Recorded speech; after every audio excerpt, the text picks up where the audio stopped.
오늘 주일에 함께 은혜 받고자 하는 하나님의 말씀은 구약 성경 창세기 2장 23절에서 25절 말씀이 되겠습니다. 창세기 2장 23절에서 25절 말씀입니다. 아담이 이르되 이는 내 뼈 중에 뼈요 살 중에 살이라. 이것을 남자에게서 지하였은즉 여자라 부르리라 하니라. 이러므로 남자가 부모를 떠나 그의 아내와 합하여 둘이 한 몸을 이룰지로다. 아담과 그의 아내 두 사람이 벌거벗었으나 부끄러워하지 아니하니라. 아멘. 오늘은 지난 주일에 이어서 행복한 가정이란 이런 제목으로 본문 말씀을 중심으로 하여 함께 은혜를 받고자 합니다. 창세기에 나타난 인간 최초의 가정은 하나님께서 창조해 주셨습니다. 하나님께서 가정을 창조해 주시면서 가정이 행복할 수 있도록 행복의 조건 몇 가지를 말씀해 주셨습니다. 그 첫째가 뭘까? 남자와 여자의 첫 만남이었다고 하는 겁니다. 하나님이 가정을 이루기 위해서 하나님은 여자와 남자의 첫 만남을 하나님이 허락하셨어요. 이 결혼은 어떻게 보면 남녀가 오다 가다 만나서 눈에 맞아서 결혼하는 경우도 있고 또는 친구들의 소개로 또 만나서 결혼하는 경우도 있고 또는 부모님들이 서로 참 내 아들과 내 딸을 결혼시키려고 해서 결혼하는 경우도 있고 여러 가지 경우들이 많이 있지만 성경은 하나님이 허락해서 결혼이 이루어졌다. 하나님께서 아담이라고 하는 그 아담을 깊이 잠들게 하시고 아담의 몸에서 갈빗대를 뽑아서 여자를 만들었다. 그러니까 아담이 깊이 잠들어 있는 동안에 하나님은 아담의 몸에서 갈빗대를 뽑아서 여자를 만들고 그 여자를 하나님이 이끌고 오셔서 아담을 만나게 해주셨다. 이것이 첫 만남이죠. 그러니까 어떻게 보면 하나님이 결혼을 허락해 주셔야 된다. 하나님의 손에서 이끌려서 여자를 이끌어 아담에게 만나게 해주셨다 하는 것을 우리가 보게 됩니다. 그래서 하나님의 인도하심이 참 필요하다. 그러니까 우리가 신앙적으로 본다면 하나님께 참 기도할 필요가 있죠. 그래서 우리가 그런 이야기 하잖아요. 먼 배를 타고 여행하는 그 사람은 한 번 기도하고 전쟁에 나가 전쟁터에 싸움하러 나간 사람은 2번 기도하고 결혼할 대상을 찾는 것은 3번 기도하라고. 그러니까 배를 타고 먼 항해를 하는 것보다도 전쟁터에 나가서 싸움을 하는 것보다도 한 남자와 한 여자를 만나는 그 결혼이 더 중요하다는 것을 말해주고 있는 것이죠. 그렇기 때문에 우리가 참 하나님이 허락해달라고 하나님이 만나게 해달라고 기도하는 것은 참 중요하다 이렇게 생각을 합니다. 두 번째는 첫 반응입니다. 아담이 그 여자를 보고 바로 거기에서 반응이 바로 뭡니까? 이는 내 뼈 중에 뼈요 살 중에 살이라. 이 여자를 이 남자에게서 취하였은즉 이 여자라고 부르리라. 그러면서 아담이 여자라고 이름을 지어줬다. 참 아담은 이름을 짓는 재주가 있는 것 같아요. 아담. 그래서 창세기 2장 19절에도 보면 아담이 각 생물을 부르는 것이 곧 그 이름이라. 아담이 모든 가축과 공중의 새와 들의 모든 짐승에게 이름을 주니라. 아담은 이름 짓는 특별한 특기가 있는 것 같아요.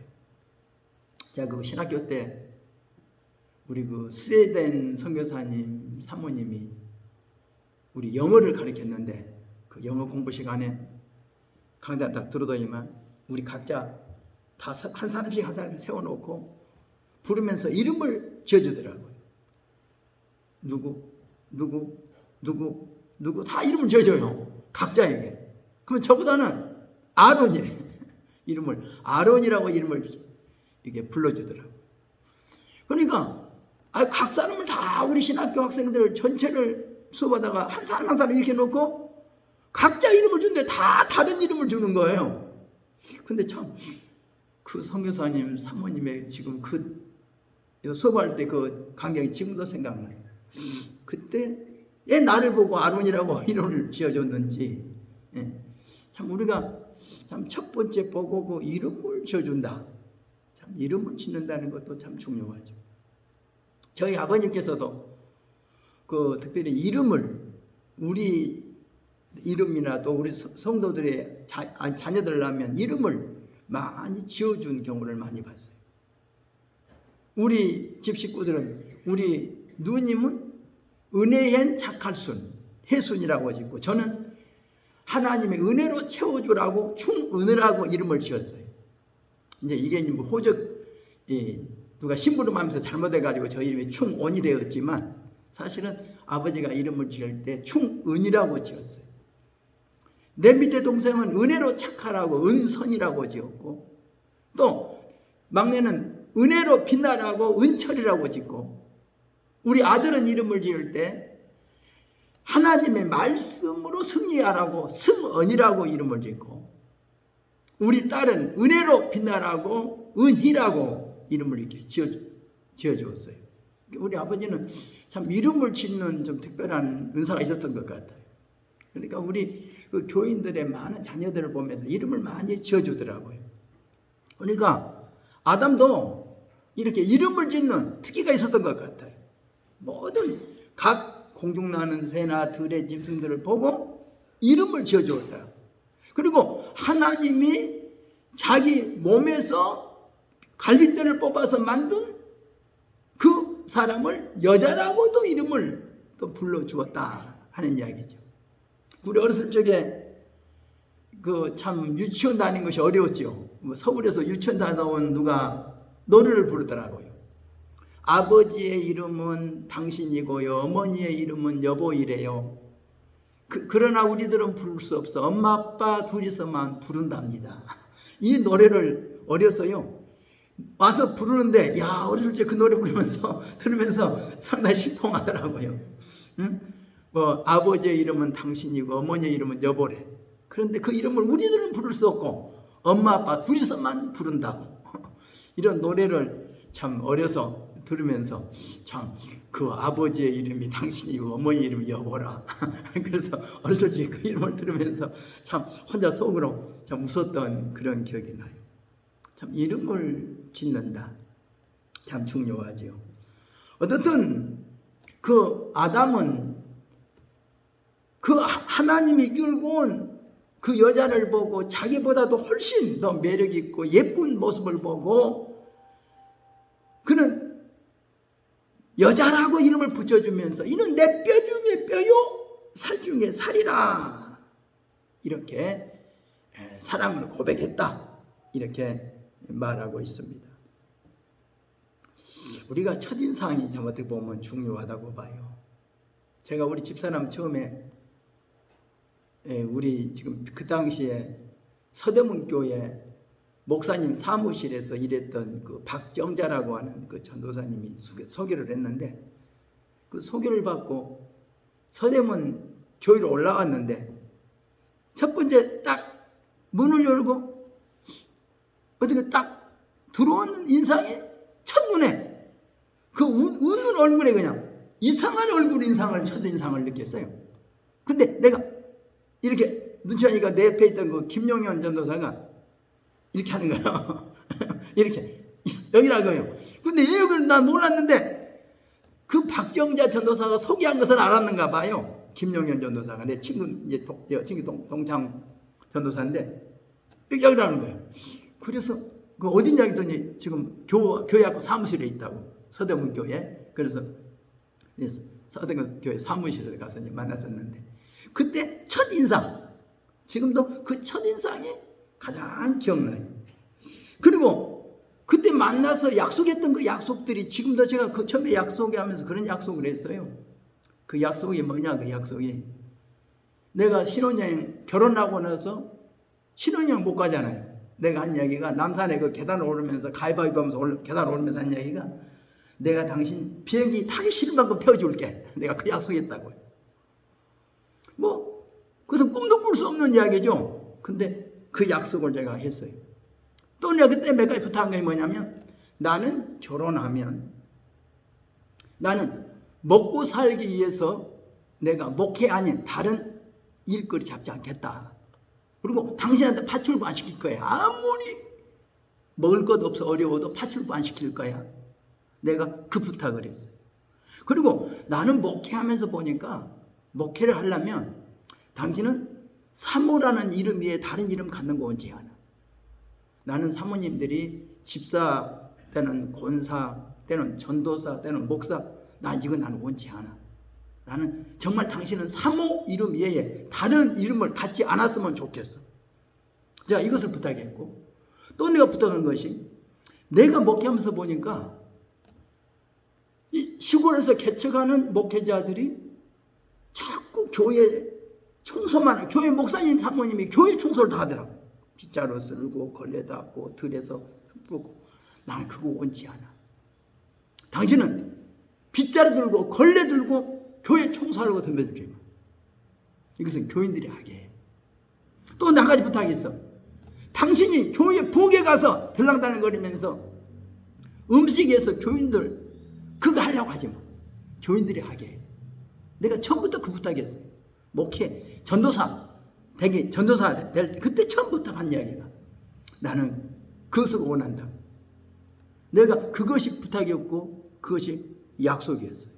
저는 그 약속을 지금도 지키려고 하고 그 부탁을 지금도 그렇게 해주기를 나는 바라고 있어요. 그러니까 우리가 참 첫 번째 만남, 첫 인상과 첫 약속과 첫 번째 부탁이 얼마나 중요한가 이렇게 생각합니다. 그러니까 첫 만남 참 중요하지요. 우리가 어디서 친구를 첫 번째 만났다, 어떤 어디 모임에서 제일 처음에 만난 사람, 첫 인상, 첫사람 참 중요하죠. 또 세 번째 결혼은 뭐냐? 결혼은 곧 독립을 의미하는 것이다.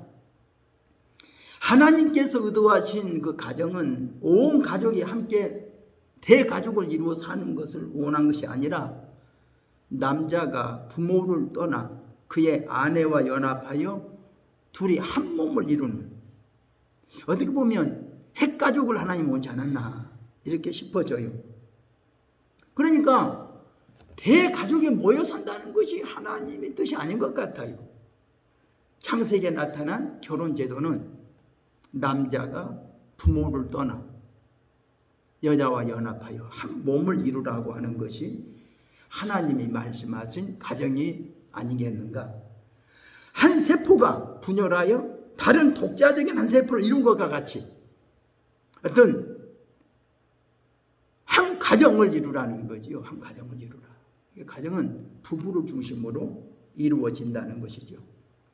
우리나라 결혼 풍습을 보면 여자를 데려다가 시집살이를 시키는 것이 그 결혼의 시작이라고 보는 그런 옛 풍습이 있었어요. 그래서 그 여자가 들어와서 그 가정에서 살림살이를 도맡아서 하고 그 가정의 모든 제사를 다 도맡아서 하고 대가족 중심으로 시집살이를 하면서 결혼생활이 시작되다. 시집살이가 끝날 그 지경이 50, 60세가 돼도 거의 안 끝나요.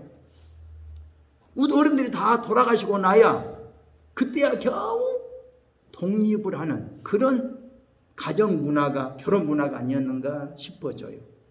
근데 사실은 하나님이 제정하신 그 결혼은 남자가 부모를 떠나라고 하는 거죠. 어떻게 보면 여자도 부모를 떠나는 거죠. 떠나는 것이 바로 결혼의 시작이다. 떠나지 못하면 그 결혼의 시작이 불분명해서 바로 행복으로 시작되는 것이 아니라 불행의 시작이 될 수 있다. 그러니까 처음에 결혼부터는 첫 발을 잘 내디뎌야 되는데 부모를 떠나는 것이라는 거죠. 남자도 장가를 보내고 여자도 시집을 보내야지, 보내지 못하면 문제가 생겨요.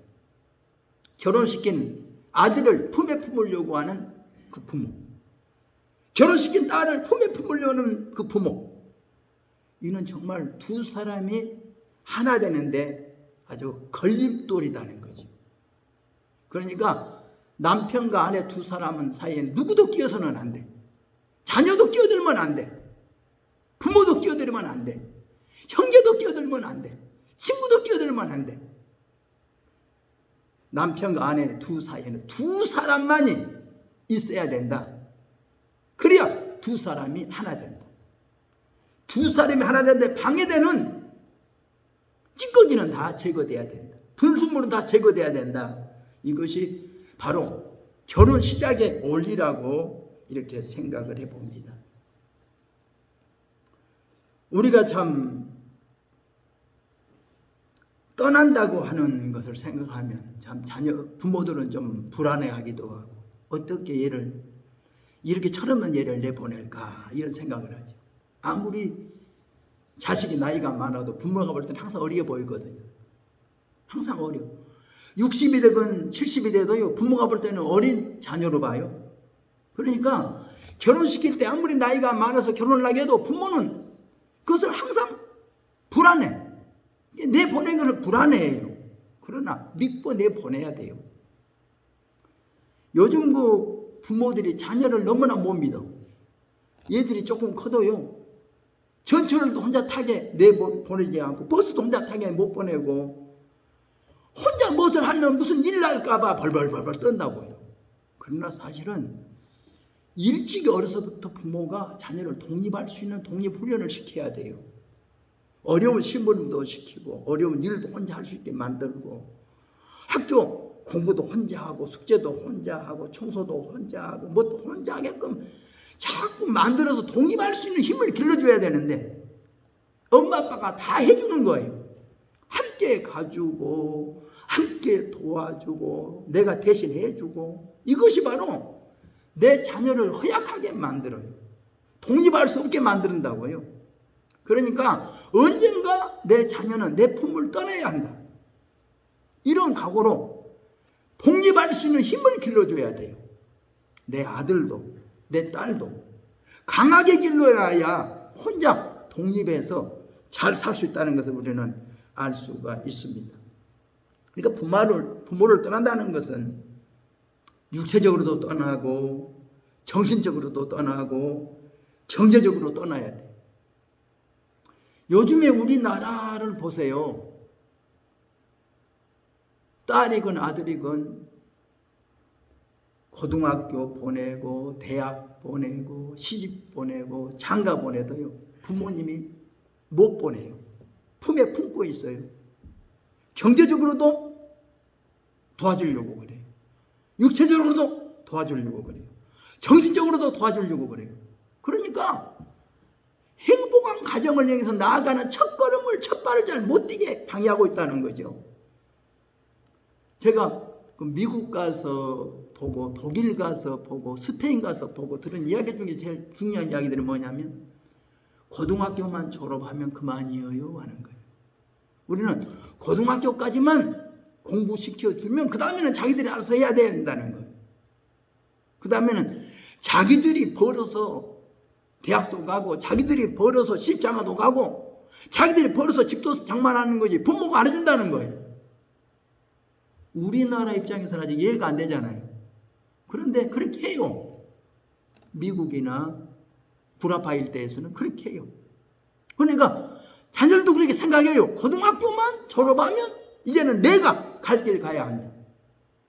내가 내 직업도 찾아야 되고, 내가 대학도 내가 가야 되고, 내가 아르바이트해서라도, 내가 은행 융자를 받아서라도 내가 공부하고, 내가 내 집 사고, 내가 내 자동차 준비하고, 내가 달려고 생각을 해요. 근데 우리나라는 그렇지 않잖아요. 그러니까 참 부모를 떠나라고 하는 이 문제가 아주 얼마나 성경적으로 중요한가로는 깊이 생각해야 되겠습니다. 떠난다는 겁니다. 네 번째는 연합하라는 거지요. 떠나야 연합하지요. 떠나지 않으면 연합은 불가능합니다.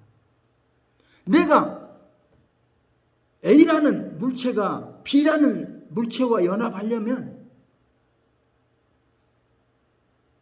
내 자리를 떠나야 B라는 물체와 연합할 수가 있죠.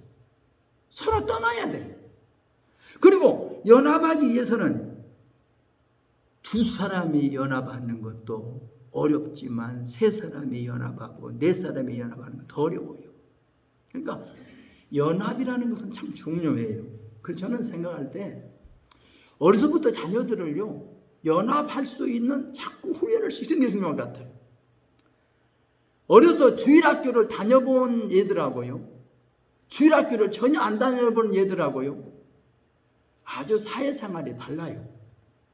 그래도 어려서 주일학교 다니면서 주일학생들과 같이 어울려보고 교회에서 어떤 선곡도 하고 노래도 부르고 어떻게 무대에도 서보고 하는 어린이들은요 사회생활 하기가 훨씬 더 원활해요.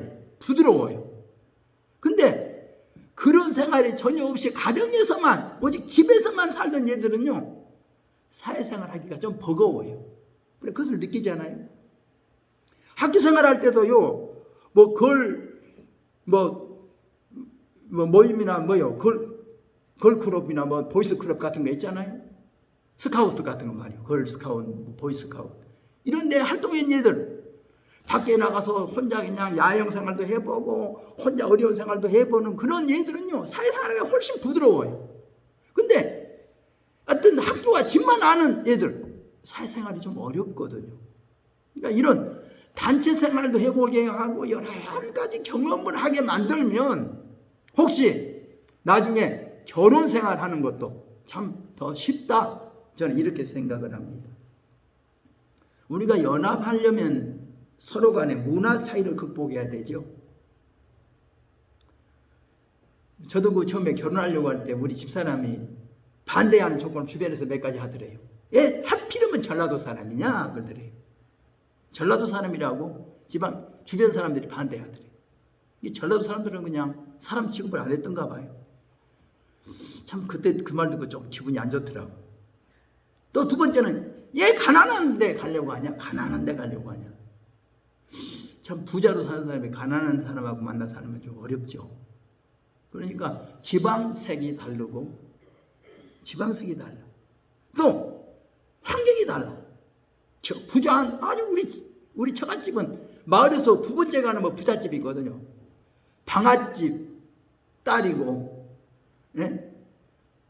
또 거기에서 시골에서 아주 부잣집인데 우리 집은 아주 가난하다. 목회자 가정이니까 가난하고 사실 그러니까 그것을 극복하기가 상당히 어려웠죠. 문화적인 차이. 그러니까 이 충청도하고 전라도라고 하는 그 지방색도 다르고요. 또 음식 문화도 다르고요. 언어 습관도 다르고요. 언어 때문에 많이 부닥쳤어요. 가끔 우리 집사람 말하면 나는 겁나 가벼운 말인데 내가 얘기 안 된 말들이 있더라고요. 내가 하는 말도 가볍게 말하는데 얘기가 안 돼. 이게 서로 간에 언어가 극복하고 문화가 극복하고 생활이 극복하는데 상당히 시간이 걸리더라고요. 그러니까 우리가 연합하려면 그런 서로 색다른 문제들이 많이 있다는 것을 우리가 알아야 합니다. 그러나 이런 것을 극복하고 연합하기 위해서는 우리가 내가 알고 내가 익숙한 것들을 하나둘 내가 양보하고 내가 모르는 것들을 하나둘 내가 알아가면서 용납하고 인정해주고 포기하면서 연합이 이루어져 간다는 거죠. 그러니까 연합이 하루아침에 이루어지지는 않습니다. 연합은 내게 있는 것을 양보하고 상대방의 것을 배워가면서 서로 익숙해지려고 할 때 연합되어진다는 것을 우리가 알 수가 있습니다. 또 연합하기 위해서는 어려운 상처를 먼저 치유해야 합니다. 연합하기 어려운 상처가 있어요. 지금도 이북에서 우리하고 연합돼야 되잖아요. 통일돼야 되잖아요. 그러나 우리는 이북에 대한, 북한에 대한 그 아픔이 있어요. 6.25라고 하는. 그러니까 어때요? 북한과 우리는 가장 가까우면서도 가장 먼 나라잖아요. 예, 총구리를 마주대고 싸우고 있으니까. 가장 가까우면서 가장 먼 나라. 6.25 심리학이 있었기 때문에 그러잖아요. 일본과 우리도 마찬가지예요. 가장 가까운 나라면서도 가장 먼 나라. 36년간 우리나라를 침략해서 우리를 괴롭혔기 때문이죠. 근데 일본과 우리나라가 연합하기 위해서도, 북한과 우리가 연합하기 위해서도 상처가 치유돼야 돼요. 잘못한 것을 솔직히 인정해야죠. 내가 잘못했다. 내가 남한을 침공했다. 우리가 한국을 우리가 정말 침략해서 우리가 괴롭혔다. 잘못했다. 자기들의 잘못을 인정하고 우리의 상처를 치유해줘야 연합이 이루어지지. 자기들의 잘못을 인정하지 않고 상대방의 상처를 치유해주지 않으면 절대 연합은 이루어지지 않습니다. 우리가 그 옛날 여순 반란 사건이라고 그랬잖아요. 또 5.18 강주 사태도 강주 반란 사건으로 이렇게 몰아붙였잖아요. 그래가지고 어떻게 그 연합이 이루어집니까?